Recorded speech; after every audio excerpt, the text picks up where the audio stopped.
Assalamualaikum Puan-Tuan. Saya Safia binti Mahanisam. Dan saya Rahat Radha binti Wata. Kami dari Sungai Li TV. Boleh saya tahu apakah pandangan Puan terhadap majlis pelancaran sistem MySLAS pada hari ini? Okey, terima kasih saya ucapkan kepada adik-adik semua. Okey, sebenarnya Jabatan Alam Sekitar mengadakan majlis pelancaran SLAS ni untuk memberi pendedahan terutamanya kepada sekolah-sekolah di Negeri Sembilan, yang mana kita tahu pada majlis ni dihadiri oleh wakil-wakil sekolah untuk memberi penerangan terutamanya berkaitan satu sistem yang kita namakan sistem MySLAS, yang mana sistem ini akan diguna pakai untuk memberi satu kaedah bagi menentukan sama ada sekolah tersebut berkelayakan untuk diberi satu anugerah yang kita namakan Sekolah Lestari Alam Sekitar, yang mana ini sebenarnya dapat membantu terutamanya kepada sekolah-sekolah yang mana kita tahu kebanyakannya telah pun mempunyai pelbagai kaedah untuk memastikan bahawa alam sekitar ini dijaga.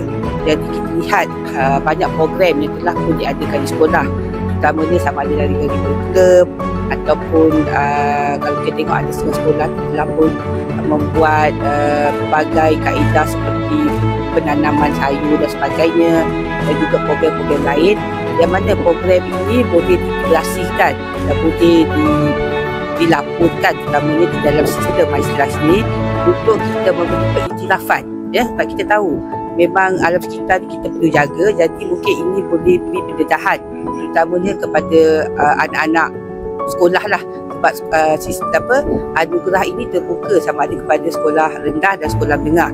Jadi saya rasa majlis hari ini kita telah pun berjaya memberi pendedahan kepada terutamanya wakil-wakil sekolah untuk menyertai sistem MySLAS ni ataupun program MySLAS ni, kerana kita lihat telah pun terdapat pendaftaran di Negeri Sembilan ni. Sebab saya Jabatan Alam Sekitar juga berharap, saya memang berpandanganlah, saya juga bercita-cita supaya terdapat sekolah di Negeri Sembilan ni yang akan berjaya untuk memenangi anugerah MySLAS ni. Sebab buat masa sekarang tak ada lagi wakil daripada Negeri Sembilan. Jadi harapan saya lah untuk kita 10 ni akan terdapat dah sekolah yang terutama di Negeri Sembilan yang akan memenangi, kalau penting anugerah utama lah untuk kempen Sekolah Lestari Alam Sekitar. InsyaAllah. Terima kasih Puan.